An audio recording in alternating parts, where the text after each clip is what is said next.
Hi, today we're talking about carbon compounds. This is the overview of organic chemistry. And what organic compounds all have in common is that they have carbon, and we are carbon-based life forms, and that means that basically everything that we are made up of has carbon in it. So the chemistry of carbon, what's important about carbon is that it has 4 valence electrons, and what I want you to remember about carbon itself is that these valence electrons are on the outside, or the outer electron shell of that cloud. So it's the outer shell or the outer portion of that cloud that houses the electrons. And what's important about that is carbon can now share these valence electrons with many different types of elements, and even itself.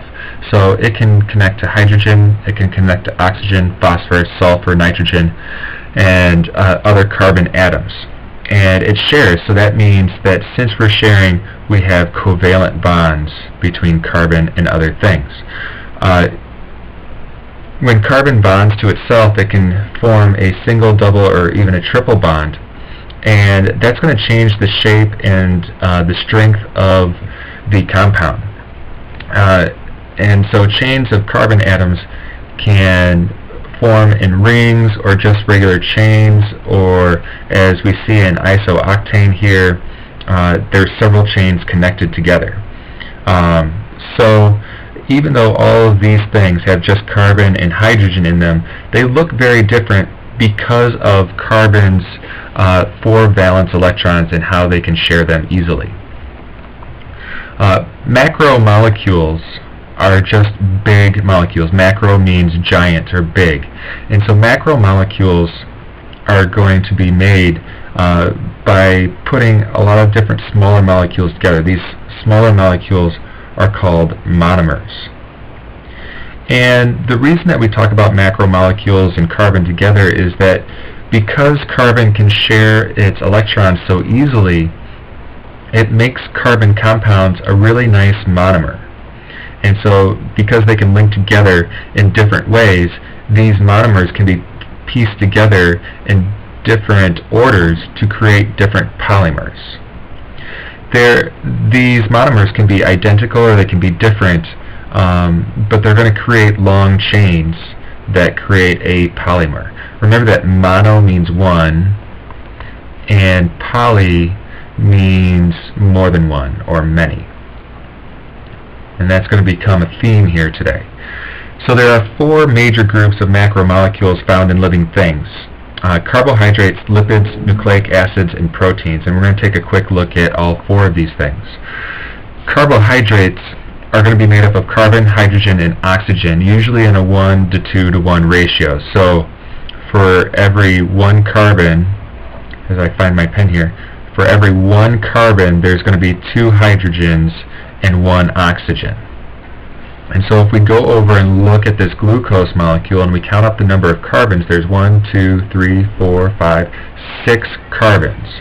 So there are 6 carbons in glucose. There's 1, 2, 3, 4, 5, 6, 7, 8, 9, 10, 11, 12 hydrogens. So we have a 1:2 ratio there. And then if we count the oxygens, 1, 2, 3, 4, 5, and 6, there are 6 oxygens in glucose, and if we reduce this, we'd get 1:2:1. Almost all the sugars are going to have that ratio. In plants and animals, we usually don't store just glucose. We store them in big polymers, such as starch in plants. So let's take a look at a couple of these things. If we put a bunch of glucose together in a certain way, we get starch. Starch is the polymer, and and glucose is my monomer. So we're putting the single glucose together, and many glucoses together make that polymer, that multiple glucose chain. Simple sugars are going to be just that. They are monosaccharides, meaning that they have one, and saccharide means sugar. So we have one basic sugar molecule. Glucose is a monosaccharide along with galactose and fructose.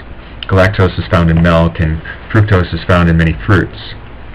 Now we can put two of these monosaccharides together and we can form a disaccharide, di meaning two, saccharide again meaning sugar.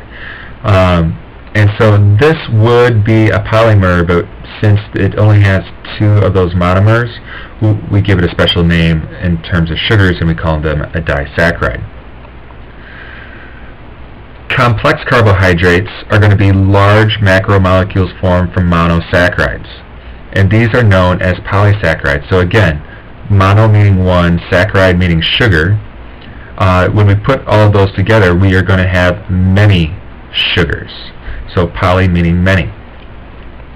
In animals, we store sugar in the form of glycogen, and so we have blood sugar or glucose flowing through our arteries and veins, delivering that sugar to muscles so that they can use the energy in the glucose to contract.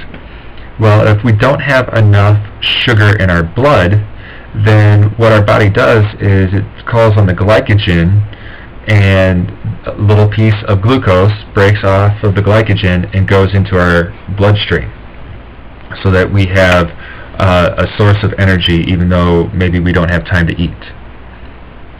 Plants use a slightly different polysaccharide. They store it in terms of starch. So they store their excess sugar as starch, but they also use cellulose, which is another polysaccharide. And they use cellulose to create strength and rigidity within the plant so that they can stand upright. Lipids are our second basic molecule in organic chemistry. Lipids are mostly made from carbon and hydrogen again, and generally they're not soluble in water, meaning we're not going to be able to dissolve them in water. And so some fairly common things that we see in the lipid category are fats, oils, and waxes. Generally, most lipids have this type of formation. They'll have a glycerol molecule and then 3 fatty acid tails. So these are, glycerol is a monomer, and the fatty acids are monomers, and actually this whole thing can also be a monomer. And we can link these things together to create a polylipid. So in lipids, if our chains have these carbon chains here are completely surrounded by hydrogens, we call them saturated because they have as much hydrogen as possible. They are saturated with hydrogen, in other words. However, we see that there are 3 spots here that don't have hydrogens where maybe they could. They have a double bond instead, and that's going to change that fatty acid tail's shape.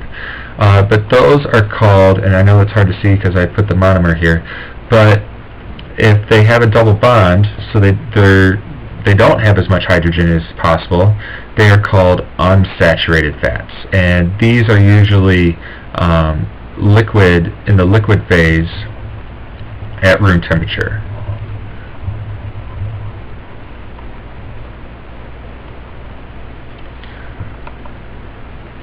Proteins are our 4th type of organic molecule.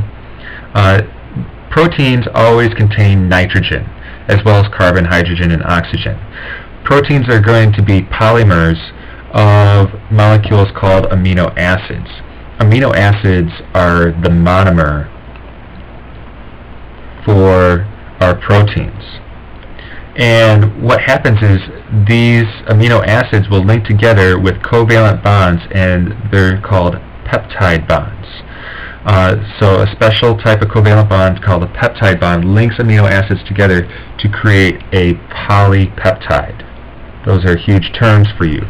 We need to make sure that we understand what polypeptide means. And basically it's a bunch of amino acids linked together. Amino acids are going to differ at one spot.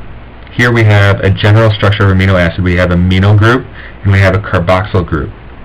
Where they're going to change is at this functional group, also called an R group. Alright? That's where they're going to change. So if we look at alanine, this is a type of amino acid. Alanine has a CH3 group as its functional group, or its R group. Serine has a CH2OH group as its R group or functional group.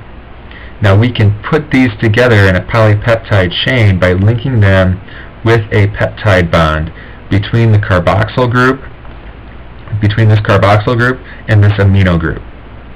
And that's how all polypeptides are made. We can put several proteins together. So proteins have basically 4 levels of structure. First of all, we have the primary structure, which is just the sequence of amino acids in one polypeptide chain. The secondary structure is how that polypeptide chain is going to fold up. The tertiary structure, or the third structure, is going to be the 3-dimensional arrangement of the polypeptide chain. So not only how does it fold, but how does it look like when it's done folding. So right here we have one polypeptide chain. What does that look like when we're done? And then the fourth structure is if we link several of these together. So our quaternary structure is going to be when we link several of these together. So several polypeptides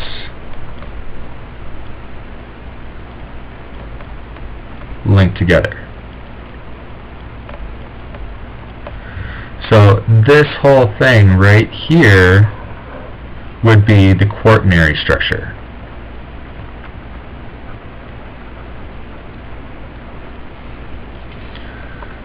The final group is nucleic acids, and we're going to get very deep into nucleic acids in the future. These are going to contain hydrogen, oxygen, nitrogen, and carbon, and the change here is they're going to also contain phosphorus.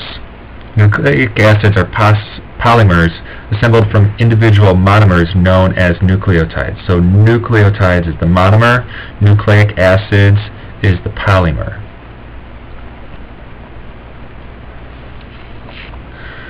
Nucleotides consist of 3 parts: a 5-carbon sugar, a phosphate group, and there's where the phosphorus comes in, and then a nitrogenous base, and that's where the nitrogen comes in.